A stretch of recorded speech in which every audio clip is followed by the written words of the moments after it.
বাড়িঘর নাই থেকে রাস্তাঘাটেও থাকতে পারবো না। আমি রাস্তায় থাকি রাত উষ্টা খেয়া। অন্য মানুষের জায়গায় তুমি ঘুমাইছো কেন? যদি তোমার জায়গা তুমি কোথায় নিয়ে যাও, আপনার জামা কাপড় নিয়ে চলে যান, আমরা নষ্ট করবো না। না নিলে আমারও আসবে। চা আপনি নাহলে আপনি নিয়ে যাবো, কিন্তু আপনি না নিলে এই নিয়ে যান গাড়িতে উঠুন।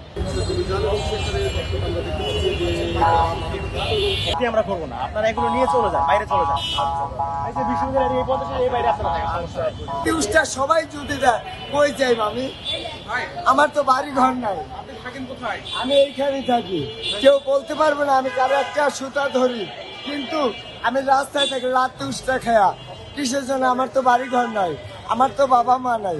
আর যাই হোক, আমার যদি রাস্তায় রাখতে হয়, পুরো ক্লিন ভাবে যদি রাখেন, তাহলে আমার পরিচয়পত্র সম্পূর্ণ নিয়ে যান, তারপর আমার একটু শান্তিতে থাকতে দেন।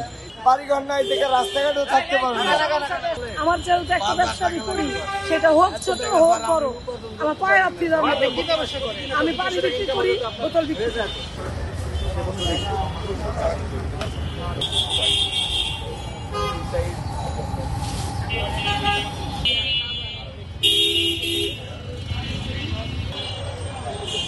আচ্ছা, কারো কোনো এটা কি দেখি তো, কি এটা? এটা কি ছিল সস? এই জায়গায় না থাকছি সোয়ারিঘাট, সদরঘাট এর দিকে থাকছি, পুলিশের লাঠিরা উঠাই দিচ্ছে, তারপর রাস্তায় থাকছি। আল্লাহ গ্রামের বাড়ি কই? করোনা হয়নি, মাদারীপুর। আমার নাম মোহাম্মদ সজিব।